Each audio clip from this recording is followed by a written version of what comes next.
ओम शांति।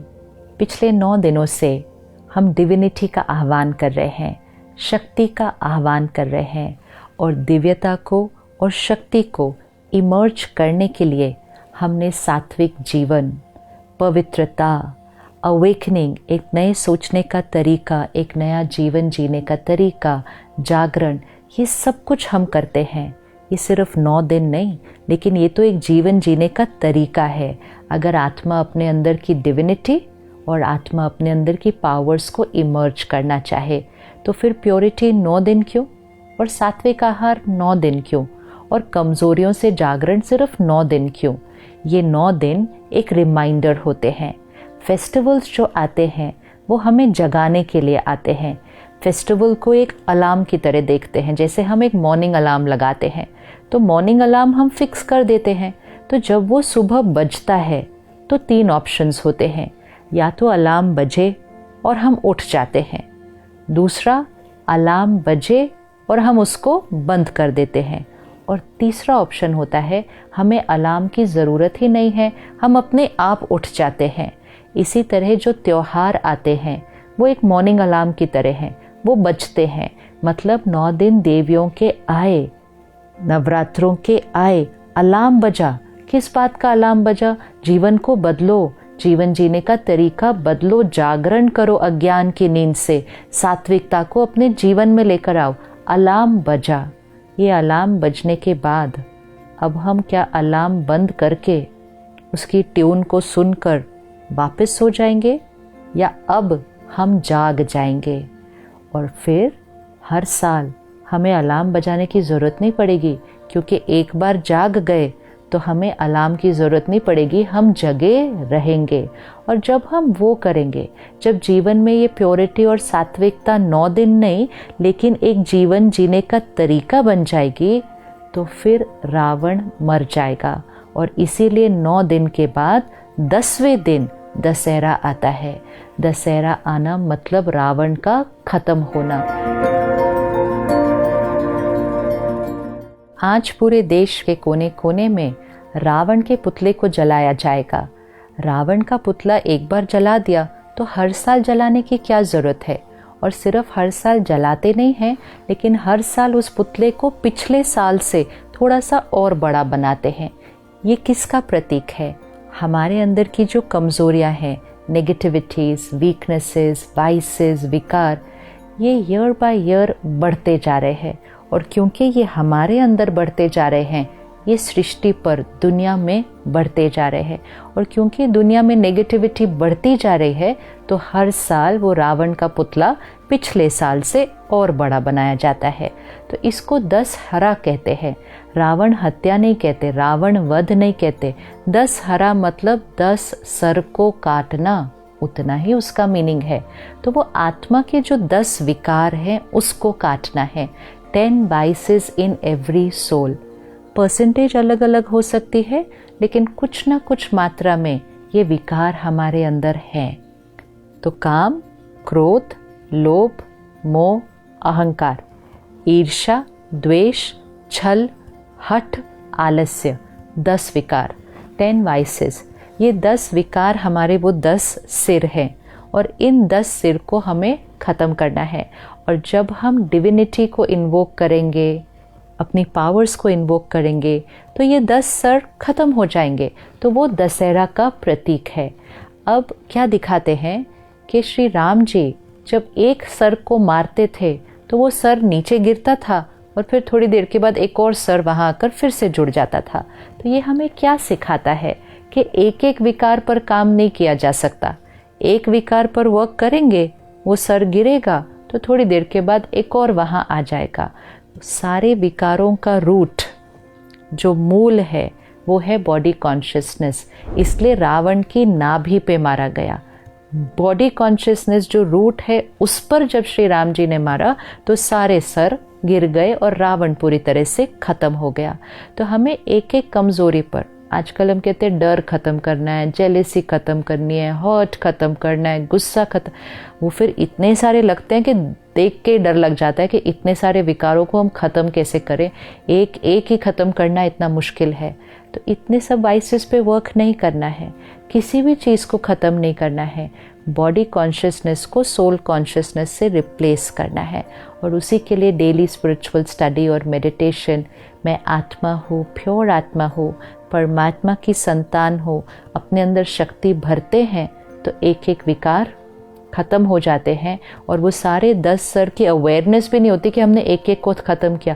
अपने आप अनुभव होता है कि मेरी ये कमज़ोरी ख़त्म हो गई, मेरी ये कमज़ोरी ख़त्म हो गई, ये आदत इतनी पुरानी थी ख़त्म हो गई। कैसे हुई? सोल कॉन्शियसनेस की प्रैक्टिस से। तो एक बहुत सुंदर मैसेज, एक लर्निंग, और उसको जीवन में इम्प्लीमेंट करना। तो कैसे दिखाते हैं कि सीता जी पंचवटी में रहती थी। अब पंचवटी मतलब 5 तत्वों का बना हुआ शरीर, पंचवटी। सीता उसके अंदर रहती थी, राम को याद करती थी। मतलब मैं आत्मा सीता हूँ, इस 5 तत्वों के शरीर में रहती हूँ और परमात्मा को याद करती हूँ। तो मैं सीता उस राम की सीता हूँ, परमात्मा की मैं आत्मा सीता हूँ। जीवन जीने का लक्ष्य बहुत क्लियर था, मतलब purpose of life very very clear. तो लक्ष्य मन में हमेशा था, मतलब लक्ष्मण सीता के साथ था। और मर्यादाओं की जीवन हम जीते थे, तो वो लक्ष्मण रेखा चारों तरफ बनी हुई थी। तो सीता पंचवटी में रहती, लक्ष्मण साथ था, पर्पस ऑफ लाइफ, और मर्यादाओं की लकीर कि पर्पस ऑफ लाइफ जो होगा उस अनुसार हमारी मर्यादाओं की लकीर थी, मतलब लक्ष्मण रेखा बनी हुई थी। जब तक सीता मर्यादाओं की लकीर के अंदर थी, मतलब पर्पस ऑफ लाइफ को पकड़ के रखा था। What is the purpose of my life, उसको पकड़ा हुआ था, और जीवन में प्रिंसिपल्स, वैल्यूज़ और मर्यादाएं थी। सीता हमेशा सुरक्षित थी, हमेशा सुरक्षित थी। लेकिन फिर रावण आया, और रावण को ऐसे 10 सिर के रूप में नहीं आया। वाइसेस ऐसे नहीं एंटर करते हैं। रावण एक बहुत सुनहरा रूप लेकर आया, इतना सुनहरा रूप लेकर आया कि वो विकार दिखा ही नहीं। और वो जो अट्रैक्शन, वो जो सुनहरा रूप लेकर आया, तो सीता ने अपनी मर्यादाओं की लाइन क्रॉस कर दी। जब तक सीता मर्यादा की लाइन के अंदर थी, रावण कितनी भी देर बाहर खड़ा रहे, रावण सीता को नहीं पकड़ सकता। ये हमारे जीवन में हमें प्रतिज्ञा की तरह लेना चाहिए।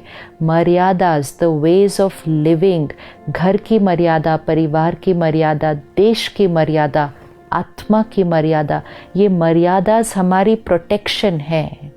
जब तक हम इस मर्यादा की प्रोटेक्शन के अंदर रहेंगे, रावण जीवन भर बाहर खड़ा रहेगा, लेकिन वो हमें पकड़ नहीं सकता। लेकिन जैसे ही सीता ने मर्यादा की लकीर को क्रॉस किया, तब रावण ने सीता को पकड़ा। रावण अंदर नहीं आ सकता हमारे जीवन में, हमें मर्यादा को क्रॉस करके रावण के पास जाना पड़ता है। लेकिन क्योंकि वो रावण दिखता नहीं है, वो इतना सुनहरा रूप दिखता है।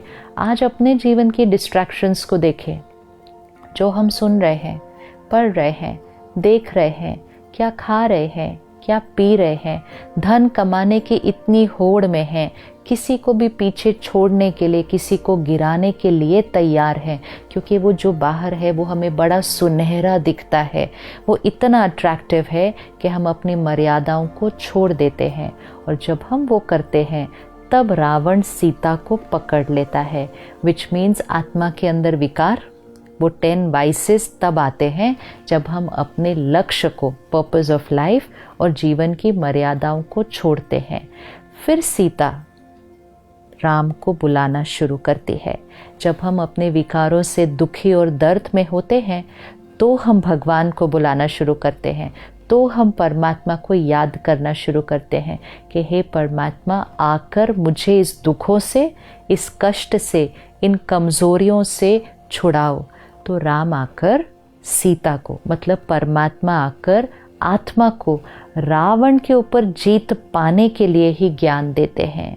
तो निराकार परमात्मा कलयुग के इस अंधकार के समय पर, घोर कलयुग पे सृष्टि पर आकर हम सब आत्माएं, जो सारी सीता है, इसमें मेल और फीमेल नहीं, आत्मा सीता है और परमात्मा राम है। परमात्मा से कनेक्ट हुए बिना अब हम रावण की जेल से, रावण की कैद से छूट नहीं पाते हैं। तो परमात्मा आकर सीता को ज्ञान देकर, प्यार देकर, शक्ति देकर उस रावण की जेल से छुड़ाते हैं। तो हम सब ने मिलकर 9 दिन सात्विकता का जीवन बिताया। अब हम इसको आज यहाँ पर नहीं रोकेंगे, अब ये हमारे जीवन जीने का तरीका बन जाएगा। सात्विकता, जागरण। कौन सा जागरण? अपने विकारों से जागरण, और जीवन में पवित्रता, ज्ञान और योग की धारणा, परमात्मा के साथ कनेक्शन, पर्पस ऑफ लाइफ बहुत क्लियर, मन में लक्ष्य स्पष्ट है और मर्यादाओं की रेखा के अंदर है। संयम, जीवन में डिसिप्लिन, वो हमारी लाइन है जिसको हम क्रॉस नहीं करेंगे। परमात्मा के ज्ञान को स्टडी कर उस 8 पावर्स को अपने अंदर इमर्ज करके हम इन 10 सर को पूरी तरह से ख़त्म करेंगे, क्योंकि हम देह भान को ख़त्म कर रहे हैं। त्योहार इतने प्यारे आते हैं कि पहले नवरात्रि आती है, उसके बाद दशहरा आता है, और जब रावण मर जाता है तो जीवन में दिवाली आ जाती है। जीवन में सात्विकता, विकारों को ख़त्म किया तो जीवन सत्युगी बन जाएगा। और सिर्फ हमारे जीवन में दिवाली नहीं आएगी, सृष्टि पर ही दिवाली आएगी। तो divinity, power and finishing of vices is the only way to create Satyug on this planet. वो दिवाली, वो सत्युग हम सबको मिलकर लानी है। दशहरे की बहुत बहुत शुभकामनाएं। ओम शांति।